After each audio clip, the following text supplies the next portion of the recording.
Any questions of clarification or more substantive questions? We'll take a number of questions and then the panel will respond. Please.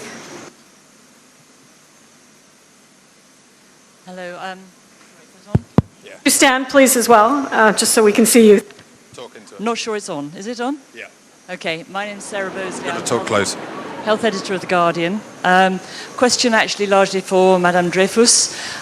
Could I ask, my understanding is there's been quite a lot of pressure from the pharmaceutical companies behind the scenes during the discussions you've had about your report, which I believe is now in draft form. Are you able to say anything about that and whether you would resist pressure from the pharma industry? Please.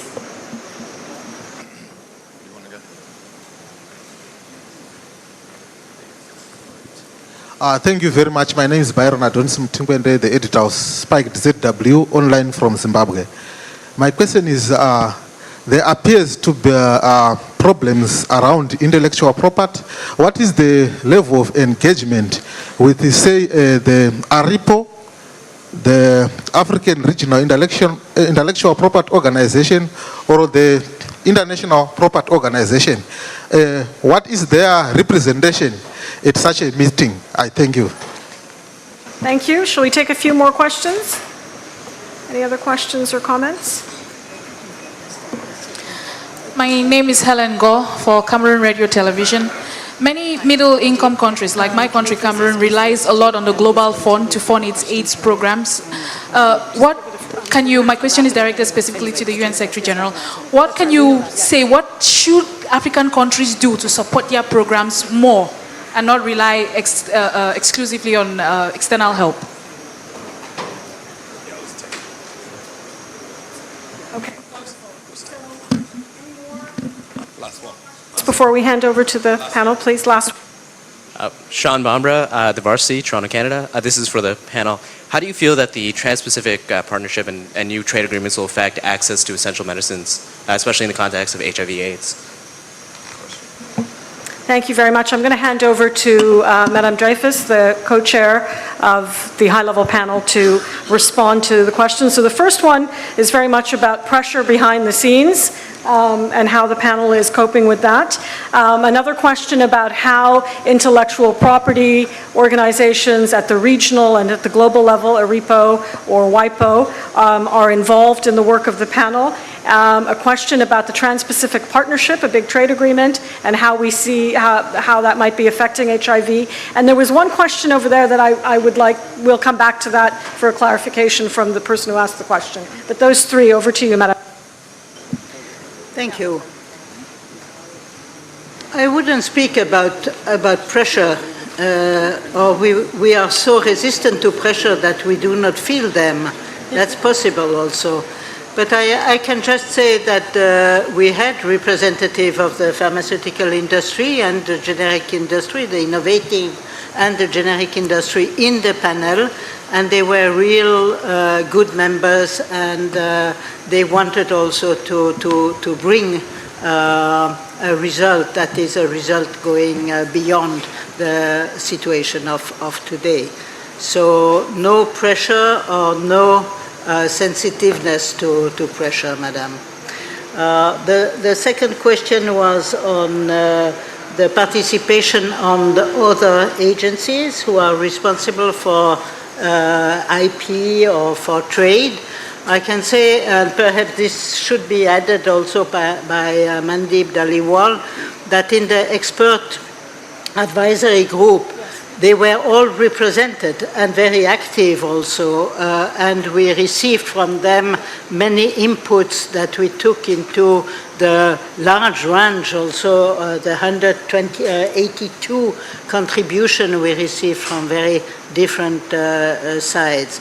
As somebody living also in Geneva, I could witness also the common work that is established now between VTO, WIPO, and WHO, and I think what we are trying to do and what the Secretary General wants is to bring the coherence in the international and among the international agencies and organizations stronger, and to help to have a real common coherent position. Because when we are speaking about incoherences in the different law and legal systems, I think there is also incoherences or difficulties to have a common view between different agencies, and our panel has the duty to help to more coherence between also this agency, and they were associated to our work. Now on TPP, I mean, this is something, and I made some brief allusion to that in my short presentation. It is clear that from the time of TRIPS and Doha, there was a movement to fragilize these flexibilities in different free trade agreements, and that can be the TPP, but it can be also regional agreements or even bilateral agreements where countries renounce to some flexibilities for other advantage. But in our view, clearly, this other advantage cannot be considered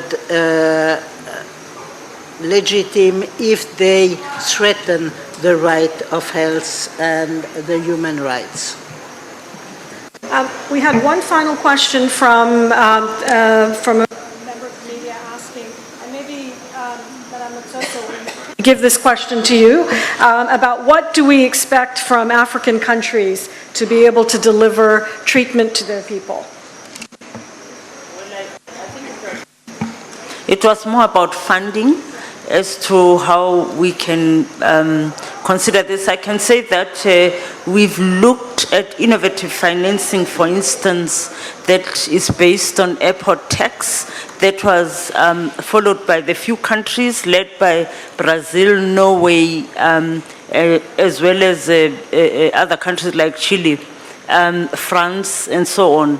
I do not see why African countries cannot follow the same approach of coming up with innovative financing mechanisms.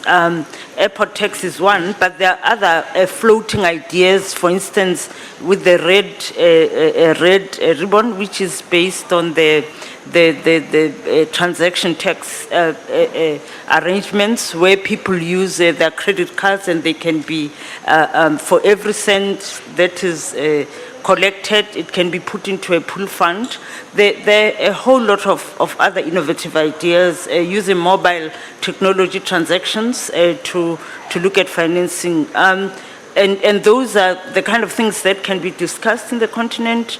There are a lot of people using mobile phones now, and you can raise financing through those innovative ideas. But I just want to say that we've seen also with civil society organizations that have come up with ideas that also raise funds. MSF, for instance, fund most of their initiatives and activities, and I do not see the reason why these kind of approaches cannot be followed. Thank you. Thank you, Precious. So I think we have to get ready. There's another press conference starting in here. On behalf of UNDP and UNAIDS, who are the secretariat to the high-level panel, we would like to thank you very much for your interest and for coming out and asking questions. It's important. The report will be out soon, and will be delivered to the Secretary General very soon. So we hope that you keep your eye on this process. I'd like to thank Excellency Secretary General for his leadership in establishing the panel. Thank you for being here with us today. Thank you, Madam Co-Chair, members of the panel and the Expert Advisory Group. Michelle, thank you very much for your leadership. And Honorable Minister of Health, thank you. Thank you.